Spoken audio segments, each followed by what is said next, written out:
Patrick was born in late 4th century Scotland into a Celtic Christian culture.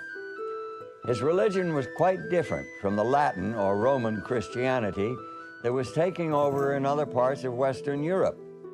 We don't really know who the first Celtic Christians were. We don't seem to know who brought Christianity to them. We're not even certain when all of that began. But what we do know is what they believed, based on the writings of Patrick and the others. And we know that what they believed was based on their understanding of Scripture. Unlike the theologians of Roman Christianity, who appealed more and more to the teachings of church and councils, Celtic teachers stressed the Bible.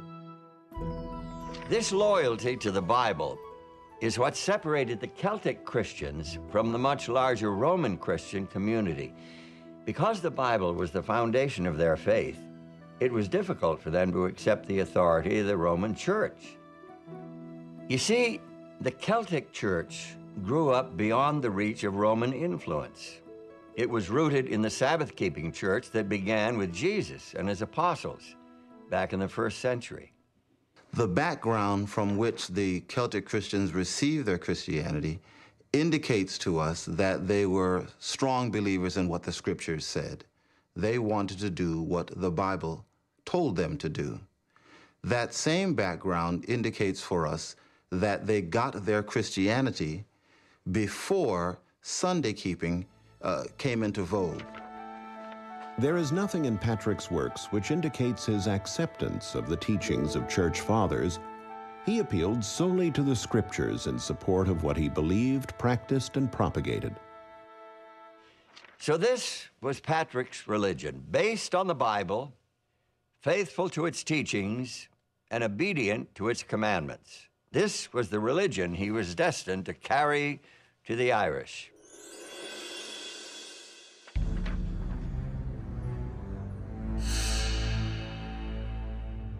Kidnapped by raiders, Patrick and thousands of others found themselves carried off to Ireland to be sold like so much livestock. There he spent 6 long years working for a farmer as a slave. Every day I had to tend sheep, and many times a day I prayed.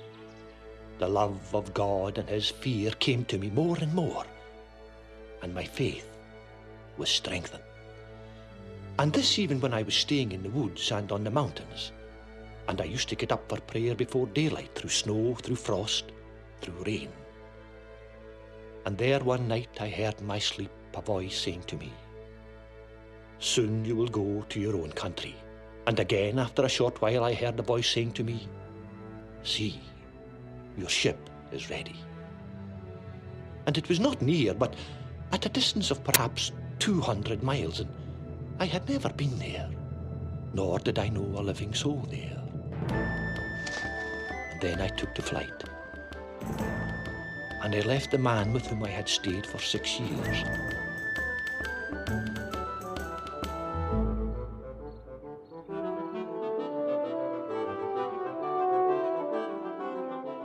And I went in the strength of God, who directed my way to my good, and I feared nothing until I came to that ship.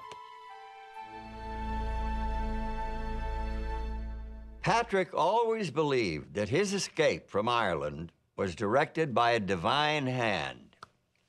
His own people received him back with the plea that he never leave them again. But God's plan for Patrick's life was not to be carried out in his homeland. I saw in the night the vision of a man whose name was Victoricus, coming as it were from Ireland with countless letters, and he gave me one of them. And I read the opening words of the letter, which were, "The voice of the Irish." And as I read the beginning of the letter, I thought that at the same moment I heard their voice, and thus did they cry out as with one mouth, "We ask thee, boy, come and walk among us once more." Responding to the voices of the Irish people, Patrick went back to Ireland. There, his career as a preacher and teacher eventually earned him the title of saint. and placed him in the ranks of the world's best-known Christian missionaries. But something that isn't so well known about him is this. St. Patrick kept the seventh-day Sabbath. In fact, his Sabbath-keeping became legendary. 2 centuries after his death, his biographer wrote that every seventh day, Patrick and his friend Victoricus met together for prayer and fellowship. Some historians even think that Patrick's special Sabbath day friend was actually an angel.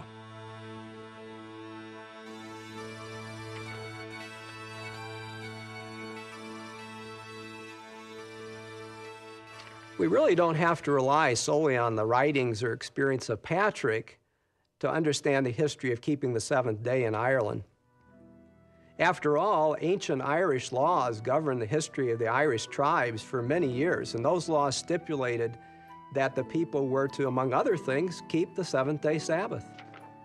It seems to have been customary in the Celtic churches of early times to keep Saturday, the Jewish Sabbath, as a day of rest from labor. They obeyed the fourth commandment literally upon the seventh day of the week. As the influence of the Roman religion increased, it gradually affected the Sabbath practice of some Celtic Christians in the British Isles. By the early 6th century, it was not unusual for Celtic believers to keep both Saturday and Sunday as holy days. That's how it was during the lifetime of Patrick's spiritual successor, an Irishman named Columba. He was a graduate of one of the schools established by Patrick. Born about 521 into a noble family, he gave up his right to the throne of Ireland and dedicated himself to a higher calling. Columba based his missionary enterprise on the rocky island of Iona. He and 12 friends reached that remote post by sailing from the west coast of Scotland in small, round boats made of animal skin. There on Iona, Columba founded a training school for missionaries who carried the Christian message to the Scottish mainland and all over Britain. In doctrine, Columba was true to his Celtic Christian roots. He kept Saturday, the seventh day, as the Sabbath, while Sunday was observed in honor of the resurrection of Christ. Columba taught his disciples to keep the Sabbath as equally sacred. His teachings regarding the observance of the Sabbath was that his followers would go out to the edges of the island of Iona, meditate upon creation and the things of God, and read the scriptures and become spiritually charged up on that holy day. Columba and his fellow missionaries firmly planted the Christian religion in Scotland. Their converts resisted the growing influence of Rome, which promoted Sunday as the day of worship. Columba died in 597, but his beliefs lived on for hundreds of years in the religion of the Scots.